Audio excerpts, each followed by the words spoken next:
اس طرح رسول اللہ صلی اللہ علیہ وآلہ وسلم مدت رضاعت ختم ہونے کے بعد بھی بنو سعد ہی میں رہے، یہاں تک کہ ولادت کے چوتھے یا پانچویں سال شق صدر سینہ مبارک چاک کیے جانے کا واقعہ پیش آیا۔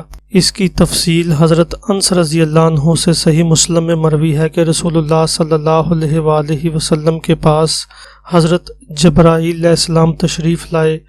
آپ بچوں کے ساتھ کھیل رہے تھے۔ حضرت جبرائیل علیہ السلام نے آپ علیہ السلام کو پکڑ کر لٹایا اور سینہ چاک کر کے دل نکالا، پھر دل سے ایک لوتھڑا نکال کر فرمایا یہ تم سے شیطان کا حصہ ہے، پھر دل کو ایک طشت میں زمزم کے پانی سے دھویا اور پھر اسے جوڑ کر اس کی جگہ لوٹا دیا۔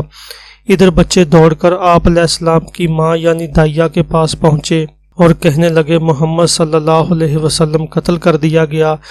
ان کے گھر کے لوگ جٹ پٹ پہنچے، لیکن دیکھا تو آپ کا رنگ اترا ہوا تھا۔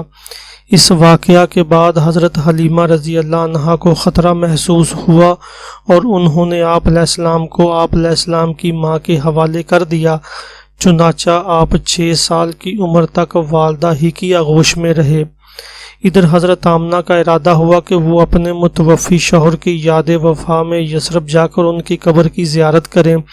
چنانچہ وہ اپنے یتیم بچے حضرت محمد صلی اللہ علیہ وآلہ وسلم، اپنی خادمہ ام ایمن رضی اللہ عنہا اور اپنے سرپرست عبد المطلب کی معیت میں کوئی 500 کلومیٹر کی مسافت طے کر کے مدینہ تشریف لے گئیں اور وہاں 1 ماہ تک قیام کر کے واپس ہوئیں، لیکن ابھی ابتدا راہ میں تھی کہ بیماری نے آ لیا۔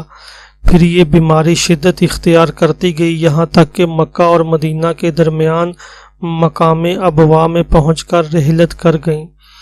بڑے عبد المطلب اپنے پوتے کو لے کر مکہ پہنچے۔ ان کا دل اپنے اس یتیم پوتے کی محبت و شفقت کے جذبات سے تپ رہا تھا، کیونکہ اب اسے ایک نیا چرکا لگا تھا جس نے پرانے زخم کرے دیے تھے۔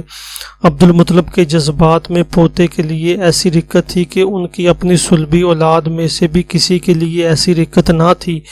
چنانچہ قسمت نے آپ کو تنہائی کے جس صحرا میں لا کھڑا کیا تھا، عبد المطلب اس میں آپ علیہ السلام کو تنہا چھوڑنے کے لیے تیار نہ تھے، بلکہ آپ کو اپنی اولاد سے بھی بڑھ کر چاہتے اور بڑوں کی طرح ان کا احترام کرتے تھے۔ ابن حشام کا بیان ہے کہ عبد المطلب کے لیے خانہ کعبہ کے سایہ میں فرش بچھایا جاتا، ان کے سارے لڑکے فرش کے ارد گرد بیٹھ جاتے، عبد المطلب تشریف لاتے تو فرش پر بیٹھتے۔ ان کی عظمت کے پیش نظر ان کا کوئی لڑکا فرش پر نہ بیٹھتا، لیکن رسول اللہ صلی اللہ علیہ وسلم تشریف لاتے تو فرش پر ہی بیٹھ جاتے۔ ابھی آپ کم عمر بچے تھے۔ آپ علیہ السلام کے چچا حضرات آپ علیہ السلام کو پکڑ کر اتار دیتے، لیکن جب عبد المطلب انہیں ایسا کرتے دیکھتے تو فرماتے میرے اس بیٹے کو چھوڑ دو، باخدا اس کی شان نرالی ہے۔ پھر انہیں اپنے ساتھ اپنے فرش پر بٹھا لیتے، اپنے ہاتھ سے پیٹھ سہلاتے اور ان کی نقل و حرکت دیکھ کر خوش ہوتے۔ آپ علیہ السلام کی عمر ابھی 8 سال 2 مہینے 10 دن کی ہوئی تھی کہ دادا عبد المطلب کا سایہ شفقت اٹھ گیا۔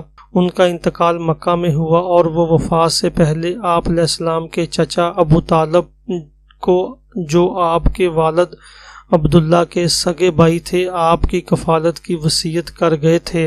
جناب حضرت ابو طالب نے اپنے بھتیجے کا حق کفالت بڑی خوبی سے ادا کیا۔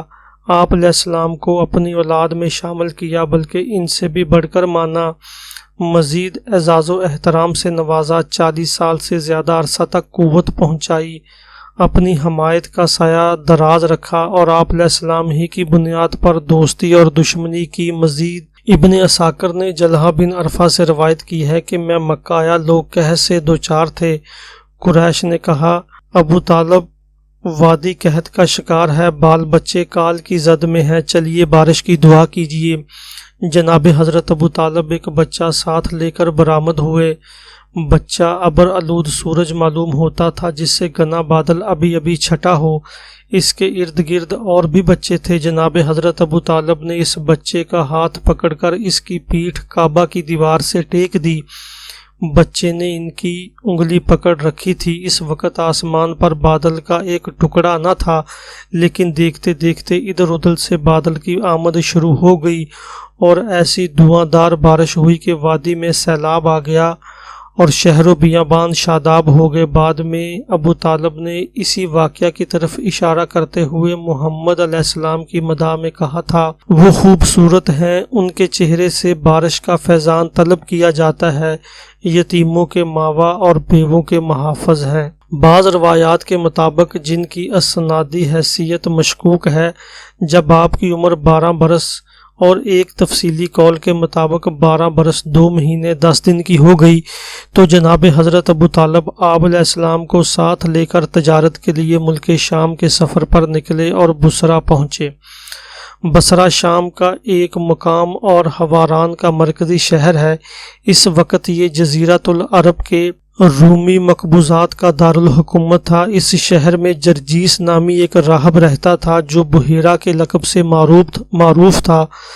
جب قافلے نے وہاں پڑاؤ ڈالا تو یہ راہب اپنے گرجے سے نکل کر قافلہ کے اندر آیا اور اس کی میزبانی کی، حالانکہ اس سے پہلے وہ کبھی نہیں نکلتا تھا۔ اس نے رسول اللہ صلی اللہ علیہ وسلم کو آپ صلی اللہ علیہ وسلم کی اوصاف پر پہچان لیا اور آپ علیہ السلام کا ہاتھ پکڑ کر کہا، یہ سید العالمین ہیں، اللہ رب العزت انہیں رحمت للعالمین بنا کر بھیجے گا۔ جناب حضرت ابو طالب نے کہا، آپ کو یہ کیسے معلوم ہوا؟ اس نے کہا، تم لوگ جب گھاٹی کے اس جانب نبودار ہوئے تو کوئی بھی درخت یا پتھر ایسا نہیں تھا جو سجدے کے لیے جھک نہ گیا ہو، اور یہ چیزیں نبی کے علاوہ کسی اور انسان کو سجدہ نہیں کرتی۔ پھر میں انہیں مہر نبوت سے پہچانتا ہوں جو کندھے کے نیچے نرم ہڈی کے پاس سیب کی طرح ہے، اور ہم انہیں اپنی کتابوں میں بھی پاتے ہیں۔ اس کے بعد بحیرہ راہب نے ابو طالب سے کہا کہ انہیں واپس کر دو، ملک شام نہ لے جاؤ کیونکہ یہود سے خطرہ ہے۔ اس پر ابو طالب نے بعض غلاموں کی معیت میں آپ علیہ السلام کو مکہ واپس بھیج دیا۔ آپ کی عمر 15 برس کی ہوئی تو جنگ فجار پیش آئی۔ اس جنگ میں ایک طرف قریش اور ان کے ساتھ بنو کنانہ تھے اور دوسری طرف قیس اعلان تھے۔ قریش اور کنانہ کا کمانڈر حرب بن امیہ تھا، کیونکہ وہ اپنے سن و شرف کی وجہ سے قریش و کنانہ کے نزدیک بڑا مرتبہ رکھتا تھا۔ پہلے پہر کنانہ پر قیس کا پلہ بھاری تھا، لیکن دوپہر ہوتے قیس پر کنانہ کا پلہ بھاری ہو گیا۔ اسے حرب فجار اس لیے کہتے ہیں کہ اس میں حرم اور حرام دونوں مہینوں کی حرمت چاک کی گئی۔ اس جنگ میں رسول اللہ صلی اللہ علیہ وسلم بھی تشریف لے گئے تھے اور اپنے چچاؤں کو تیر تھماتے تھے۔ اس جنگ کے بعد ایک حرمت والے مہینے ذی-قعدہ میں حلف الفضول پیش آئی۔ چند قبائل قریش یعنی بنی ہاشم، بنی مطلب، بنی اسد بن عبد العزیٰ، بنی زہرہ، بنی کلاب اور بنی تیم بن مرہ نے اس کا اہتمام کیا۔ یہ لوگ عبداللہ بن جدعان تیمی کے مکان پر جمع ہوئے کیونکہ وہ سن و شرف میں ممتاز تھا، اور آپس میں عہد و پیمان کیا کہ مکہ میں جو بھی مظلوم نظر آئے گا، خواہ مکہ کا رہنے والا ہو یا کہیں اور کا، یہ سب اس کی مدد اور حمایت میں اٹھ کھڑے ہوں گے اور اس کا حق دلوا کر رہیں گے۔ اس اجتماع میں رسول اللہ صلی اللہ علیہ وسلم بھی تشریف فرما تھے، اور بعد میں شرف رسالت سے مشرف ہونے کے بعد فرمایا کرتے تھے، میں عبداللہ بن جدعان کے مکان پر ایک ایسے معاہدے میں شریک تھا کہ مجھے اس کے عوض سرخ اونٹ بھی پسند نہیں، اور اگر دور اسلام میں اس عہد و پیمان کے لیے مجھے بلایا جاتا تو میں لبیک کہتا۔ اس معاہدہ کی روح عصبیت کی طے سے اٹھنے والی جاہلی حمیت کے منافی تھی۔ اس معاہدہ کا سبب یہ بتایا جاتا ہے کہ زبید کا ایک آدمی سامان لے کر مکہ آیا اور عاص بن وائل نے اس سے سامان خریدا، لیکن اس کا حق روک لیا۔ اس نے حلیف قبائل عبدالدار، مخزوم، جمع، سہم اور عدی سے مدد کی درخواست کی، لیکن کسی نے توجہ نہ دی۔ اس کے بعد اس نے جبل ابو قیس پر چڑھ کر بلند آواز سے چند اشعار پڑھے جن میں اپنی داستان مظلومیت بیان کی تھی۔